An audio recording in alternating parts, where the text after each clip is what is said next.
Good evening. You're listening live to the Xtreme Movie Show. I'm your host, Rob, broadcasting to you from Koreatown here in Central Florida. I have from the Great Midwest RDV. I am on location RDV due to all the thunderstorms going on here. Well, normally I'd, of course, be at the Pine Hills Palace just west of Orlando, Florida, in the Xtreme Studios to help review a movie with you this evening. And, of course, tonight we're going to talk about a 2023, although recently released on Amazon for rent, at least in the American area here on Prime. Fandango, Voodoo, YouTube. Fandango, yeah, on YouTube, whatever, called... I'm calling it The Childe because it's Childe with an E on it. It's a Korean. Yeah.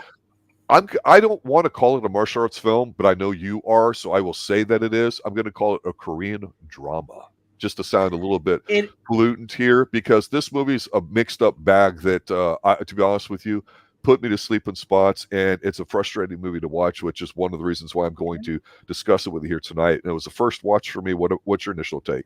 Well, it's listed as an action drama thriller. With a little bit of martial arts fighting in here too. Yeah. And first reaction going into this, I love. Well, there's at least four main characters. At least, which is on there. There's a guy with a gun on the to our left. You're looking at that guy, the nobleman. It is Kim Seon-ho, probably pronouncing it, but the South Korean movie. He sold me on the trailer because he's absolute bonkers. I love it. You know, he's a professional hitman, or at least we don't know why. But this kid basically has to go to South Korea to meet his father. Everything and anything is just going crazy for him. And this guy, I'll be your, because I love this because the very beginning we're like, who are you? I'm your friend. I'm like, and then you find out he's like, when he says I'm your friend, I will be the last friend you see. Like he kills the guys brutally. So I don't even care about the main character, which is the little like shit from Philippines with his mom, it's being sick. Like he's the main character is Kim Seon-ho, and it is. I honestly like this movie. Okay. Every time this guy would come on the screen, he would just steal a scene. I admit there were some slow scenes. Sure. It is a drama. To me, that's the best way to describe it. One word, I would say drama. Not thriller, not action, not martial arts. It's a drama. When I say drama, I don't mean 90s boring-ass Hollywood drama. No. I mean, it's some action, a lot of gunplay, a lot of car chases, a lot of foot chases. Yep. Those was really refreshing to see. And honestly, you didn't know who to trust. And like I said, it has a nice plot twist at the end. Yeah, and I'm not going to get into the plot twist, but what I'll say is about this, I'll set the movie up and we'll dive into it. The movie is, as you watch it, to me, surprisingly a little more involving or complicated than you would think, especially based off the trailer. Because like you, when we were looking up suggestions for movies and I watched the trailer for this, I said, okay, the trailer looks good, but we all know trailers can lie. I mean, and it's just, that's what they are. They're hype machines. So Twisters has got me sold. I hope that movie doesn't suck. I like the trailer. Sue me. I don't like a lot of them. Right.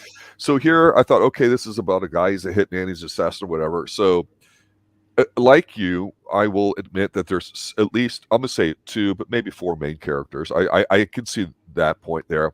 And you know what? I'm going to disagree with you here in that that's one of the reasons why I didn't like it. Because the first time we see the nobleman's at the very beginning, in a very kind of interesting setup, but we assume he's going to be the main character. Then we realize, wait a minute, there's this other character who's this poor down on his luck guy with a sick mom who fights in one of the worst boxing matches I've ever seen, and it's Muay Thai. They don't even throw a kick. What the hell are you doing, Korea? So why do I want to root for this guy? Because he's a mopey down on his luck guy who takes what winnings he gets, bets them all. He guzzles. Look, he's the only guy I've ever seen on screen guzzle 90% of the beer and just leave the rest. And there's a job he's got to do, and he gets involved in some shenanigans. So the only thing interesting about the character to me, RDV, and this is where I think you and I are going to go down different paths here for the movie is, and I'm not saying I hate the movie or I'm mad at it. I just didn't like it. I don't think it's effective. It seems like life and the things in this movie that we don't know about till the end, which we're not talking about because it is complicated, happened to this guy, and he just is kind of there to respond. So that's fine, I guess. But I don't see in any of these things early on any reason to like the guy. He just seems like just another loser guy that gets a shot at turning his life around. See, Whereas the guy you mentioned, the hitman, we know he's a badass motherfucker. We don't really know too much about him personally until later in the film, I would say.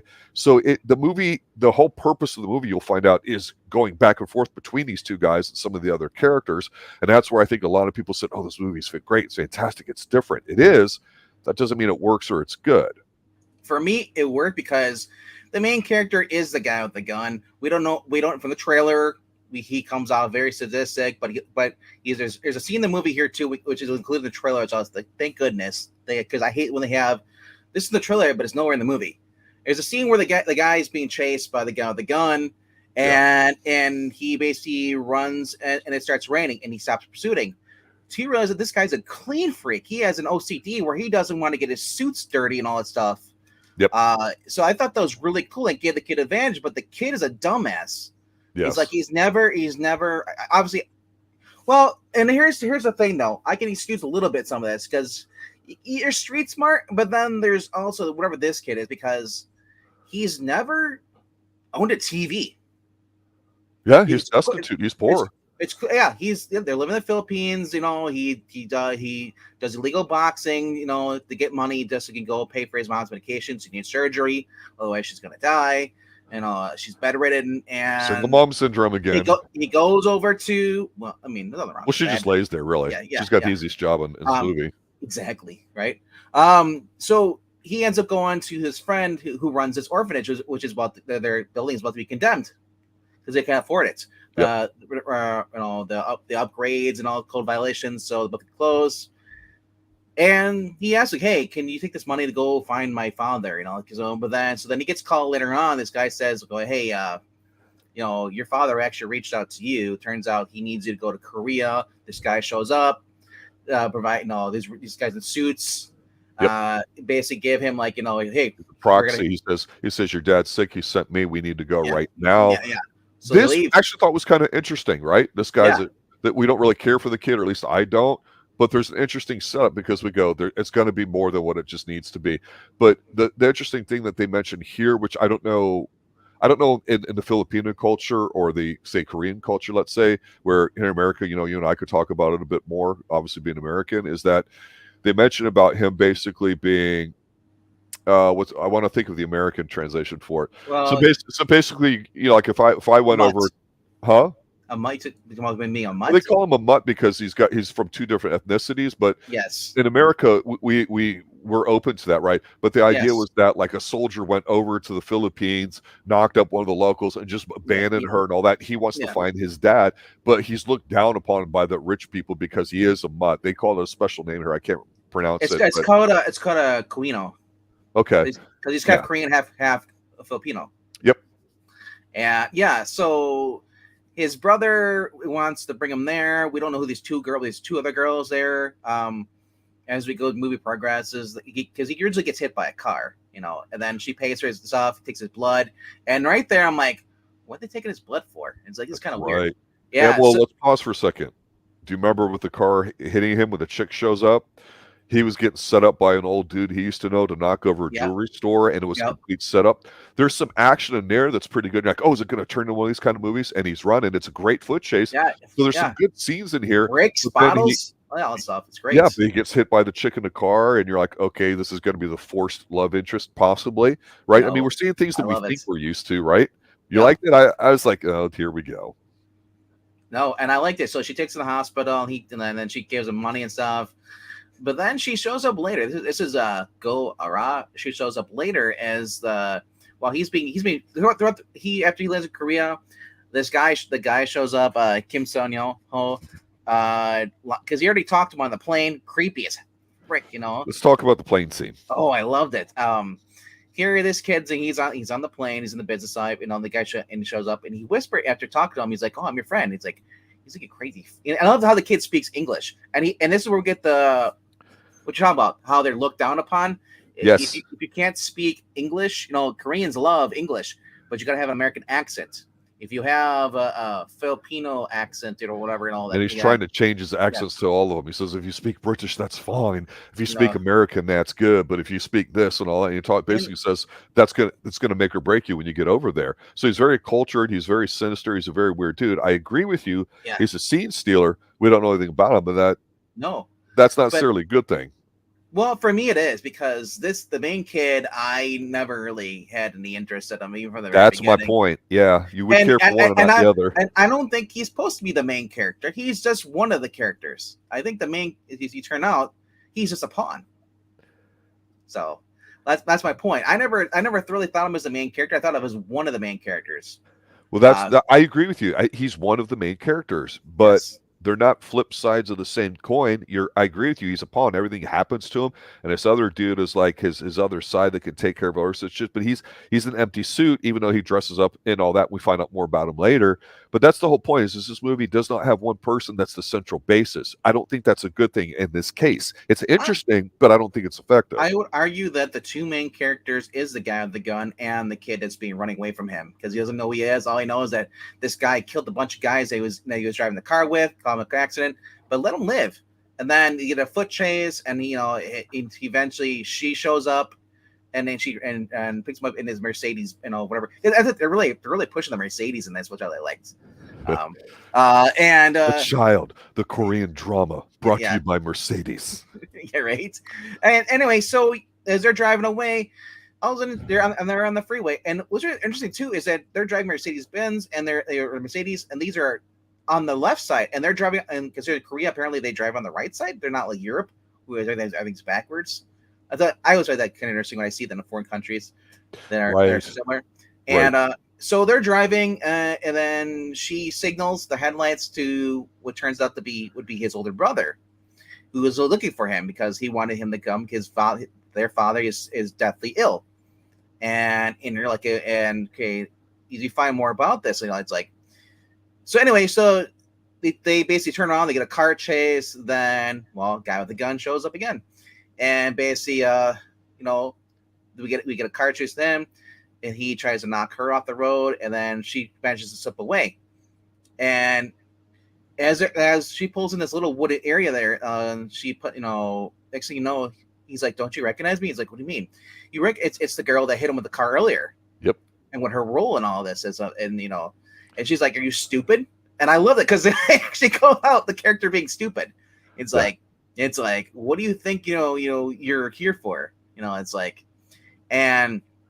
Of course, he ends up getting away because, the guy with the gun finds him, puts a bullet in her head, and literally he ends up running and then gets picked up by the older brother, taken back, and then we learn more about the story about he's there just to be an organ donor for the dad who needs a new heart. Daddy didn't love me. Now he just wants my guts. Yeah, and like I said, at this point, you're like, oh man, this guy's life went from worse to worse. It's like. You know what I was thinking, though, when I found this out? Hey, eat shit, buddy, because I don't give a rat's ass about you. He had so many times to run, go different directions. Like, if like the guy said, the guy who was hunting, he was like, dude, you want to know how to find you? Because you went to the nearest town for a phone. Yep. He should have went the other way. For a street smart poor kid, he just came across this IQ 90 guy. Mongo from Blazing Saddles showed more intellect and depth of character than this guy. But as so then he gets a syringe in his back, and neck, and he's knocked out. He's on the operating table. He's saved by the guy. He says, "I'm your friend," and you find out more about who the people are, and there's the father basically has before he went into the coma or stuff, he left a will, and he excluded the brother out of the will. Yep. Their family's involved in corruption as far as money and stuff, slush fund stuff.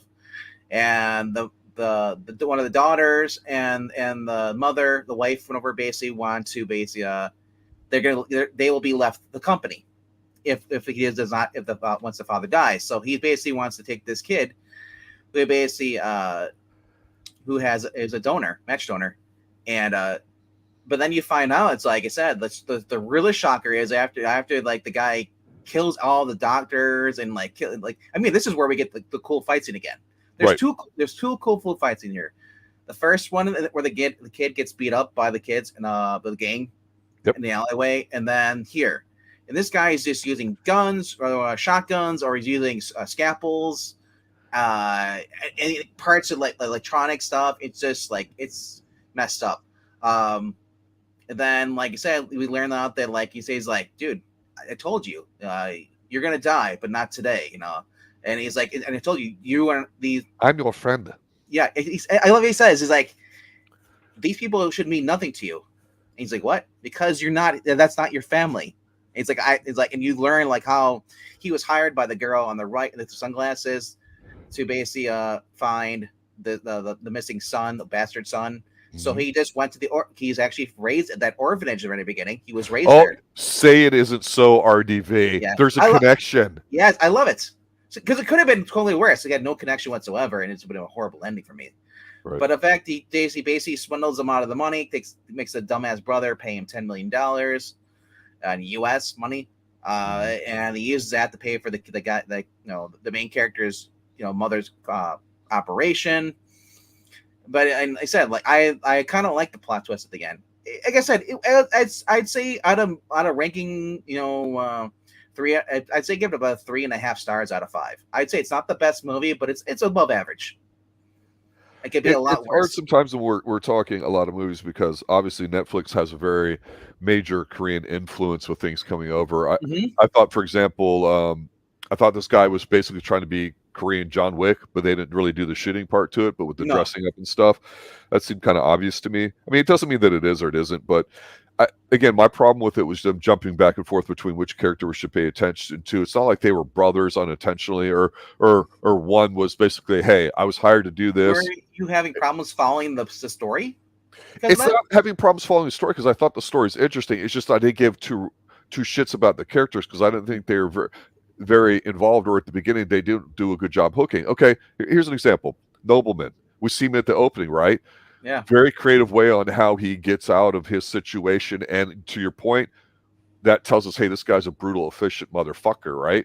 And he's basically screaming at the dude at the end of the bludgeons about him getting blood on his shoes and shit. Yep. Okay, I get it. So I'm going, hey, this guy's a serious dude. He looks like he weighs 120 pounds. He looks like he's 12 years old. Okay, fine. He's dressed in a suit. I got his character down. Don't know anything about him other than he's effective. And that's supposed to be the setup. There's nothing for me to attach myself to him emotionally. Okay, so is he a good guy, bad guy? Is he the main guy? I don't know, because we get this other guy, he's got the poor sick mom.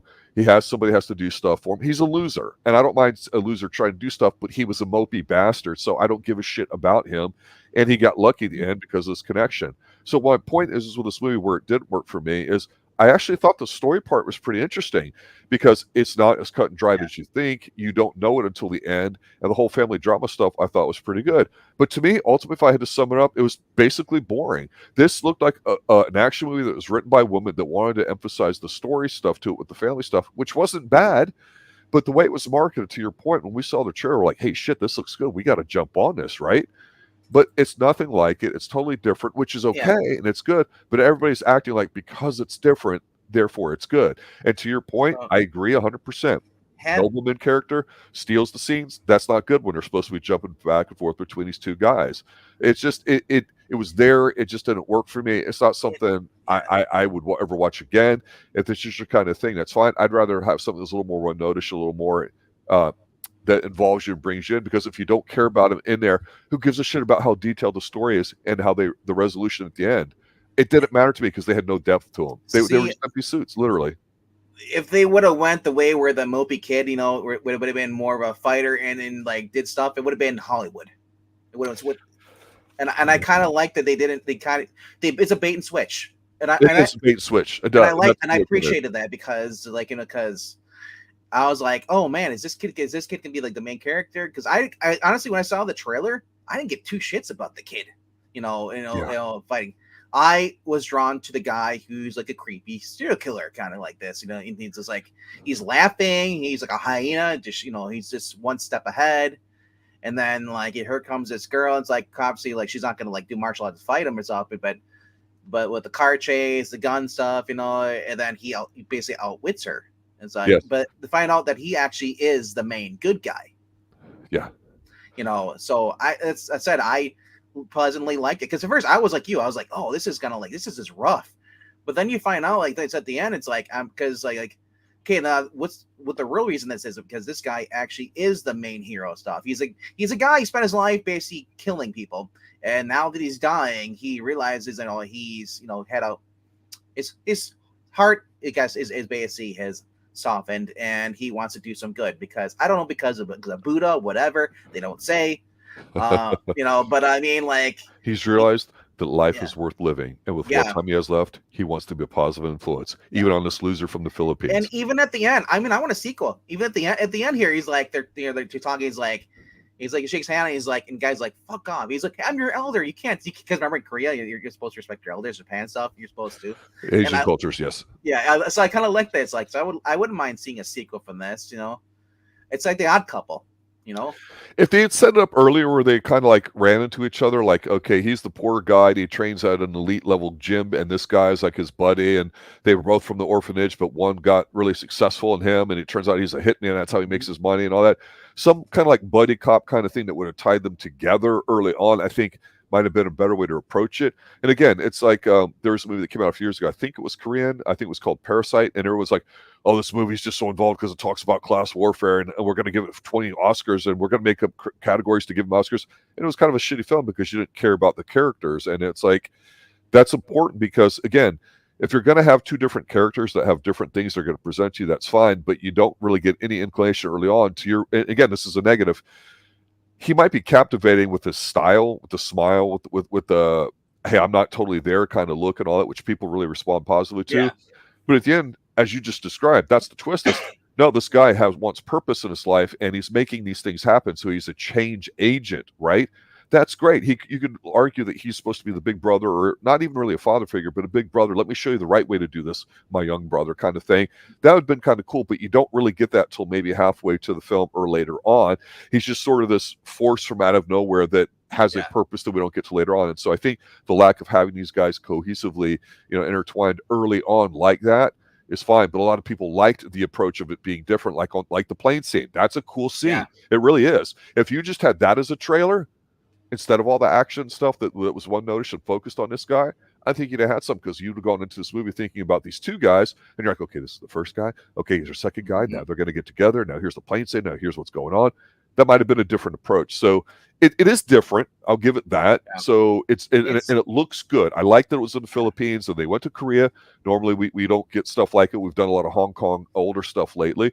So I thought it was very good looking as far as a film. It won't disappoint, that is. But again, the Korean audience may respond to things differently than we do here in America. So it's not a bad film. It just wasn't, the taste of it wasn't for me in the way they told the story. We've been watching a lot of Hong Kong martial arts movies. Like we watched Tiger Cage 2, and like, or Crime Story. Like, we're used to like all the big martial arts stuff. So, especially with Hollywood. It's a Hollywood story. The main character would have been running for his life and just basically just trying to, and he would have been a lot smarter. And at the end, he would have killed the main guy on the left. Seon-ho would have been the bad guy. He would have killed him. Yeah. Or it'd be one of those other horrible American movies where he just the good guy, the hero, dies at the end. Right. Like I said, this was more of a thriller. It was more because to me, because I didn't know who was what at the end. Another movie you could come was it called Memory Run or Erased with Aaron Eckhart, where he has no memory. He wakes up, and the place he worked for, he doesn't there. So it's like it's another cat and mouse thing, So I appreciate for that. You said it could have added a little more, a little more meat potatoes to it instead. Yeah, well, there's definitely something here. I will agree with you on that. The way it's coming out, I'm like, take it back, rearrange it, do something with it. That's just my personal take on it. Looking up the writer, it was also the director, Park Hoon-jung over.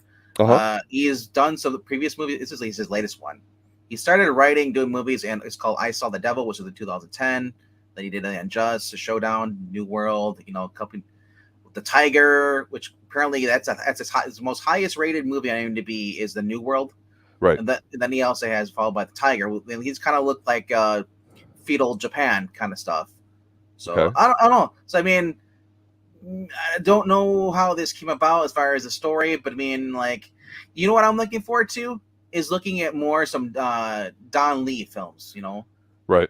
Yeah, or I think it's Don Lee. Yeah, he's got some movies on there. He's got the Roundup No Way Out, which came out last year, and he's got a few other ones. And I'm just looking at more of those suspense martial arts. But then again, like even that guy, we got Green Chuck Norris.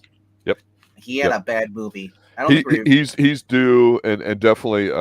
I think we're gonna be doing a Sonny Chiba film here really soon because it's been a long time. We haven't done much of his because it's just slightly different. And look, I will say this for my final thoughts: this isn't a bad movie. no. I'm not saying it's done poorly. I'm not saying it can't be effective.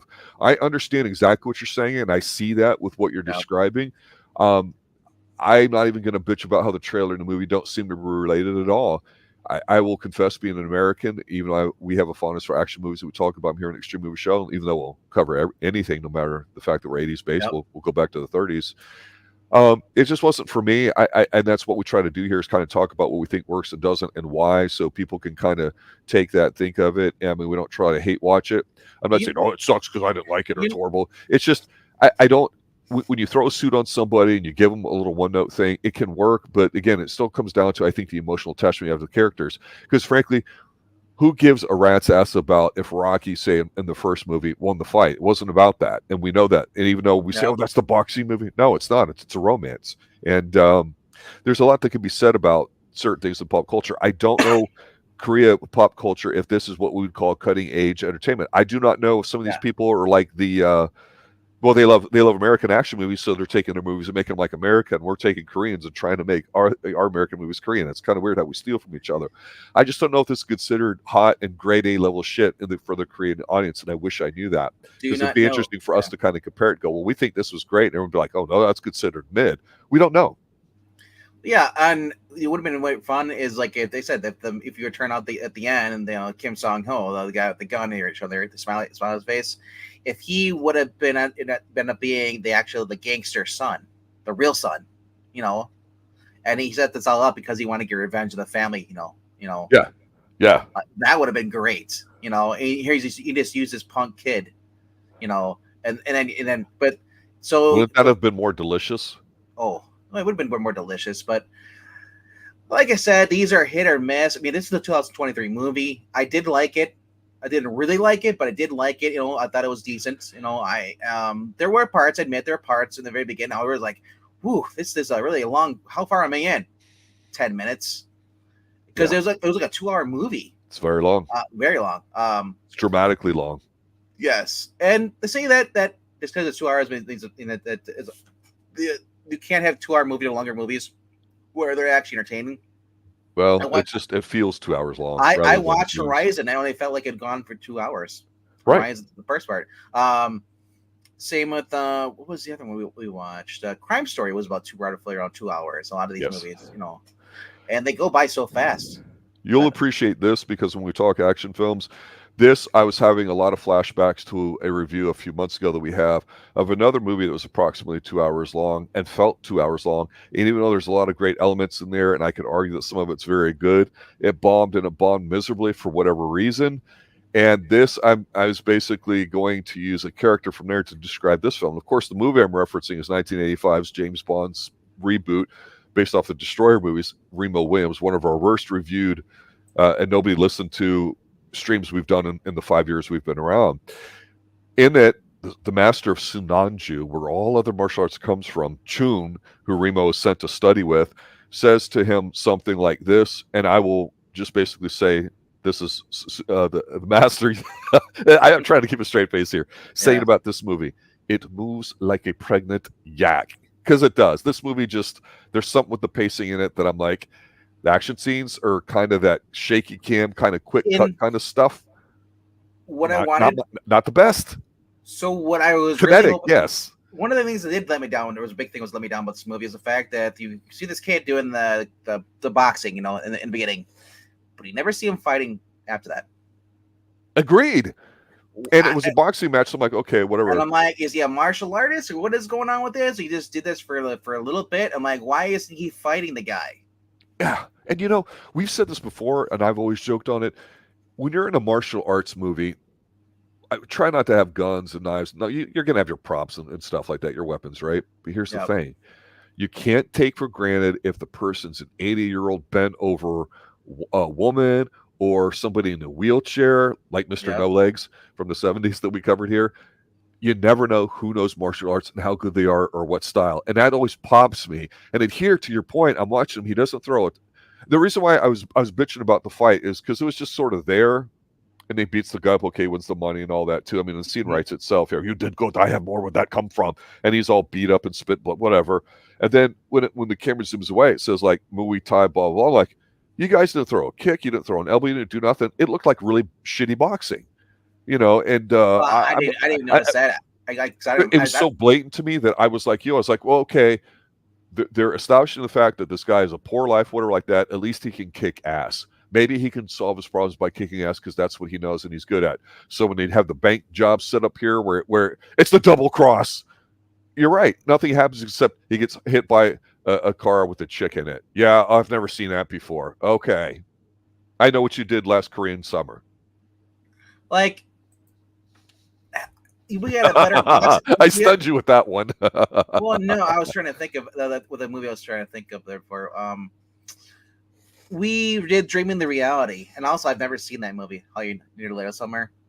Yes, with the two ladies, the sisters brought up potentially a lesbian angle, but they didn't go there too hard. What's with you and lesbian angles, man? I'm just reporting what I see. When watch you're brought up very young in a different style, and you're exposed to extremes, that's programming 101. They do that a lot in Believe It or Not. And this is where people thought it was a weird, stupid movie and it didn't make sense because the shit that was included. But of course, I'm talking about the final film that's got Tom Cruise in it, Eyes Wide Shut. Tons of mind control programming stuff in that film. And it's very blatant from the get-go. Manchurian Candidate, not to reference recent events, but the Manchurian Candidate with Frank Sinatra is all about that. Wizard of Oz is as well too, bro. Don't get me down this rabbit hole. Well, is that why Eyes Wide Shut has always been your favorite film? I never said it was, sir. Not online. No. Privately. Yes. So I was going back to Dreaming the Reality. We had a nice boxing match in there. Yes, we did. So after watching that and then seeing this, I agree with you. I forgot that boxing match in this movie was like 5 seconds long. But didn't you think, hey, this guy's a boxer, he's going to get forced into something, so he you know what, at least he has a path forward. And that's one of the things that's interesting, but I don't know if I like it, where I said at the beginning, I say he's a loser. I'm not shitting on him because, okay, life can be hard. Yeah. But he doesn't have a way out. It happens to him. He's not the change agent. He's the guy that has to basically react to everything, and he doesn't do so in a way that's heroic or anything that makes me want to go, hey, I like what you did there. It's like he's just there along for the ride. I understand the other guy's the guy that's supposed to do it, and that duality is what's supposed to make this movie unique. I just don't think it works. It doesn't make me feel for either character. It splits up my attachment to both of these. One who's obviously neurotic and one who's a loser. Why do I care about either one? When this movie came out, this launched Kim Seon-ho, the guy with the guns, career, because he was the most charismatic in their movie. People fell in love with his character. Yeah, shows what a lack of riz, as people like to say today on the street, does. Because hey, he wears a suit, smiles, and acts goofy. Okay, haven't seen that before. And kills people. Yeah. Okay, if that's all it takes to be good. Hey, old man, boomer. Not a boomer, dumb fuck. All right. Final thoughts, sir. Final thoughts. It's not a bad movie. No, final thoughts. Not for me. Check this movie out. If you're into action kind of drama thrillers and you're want to see something 2023 early, but if not, you're not missing much. It's okay. It is available on Dailymotion, but only in the 480p, and then it's not really worth watching that way for this movie.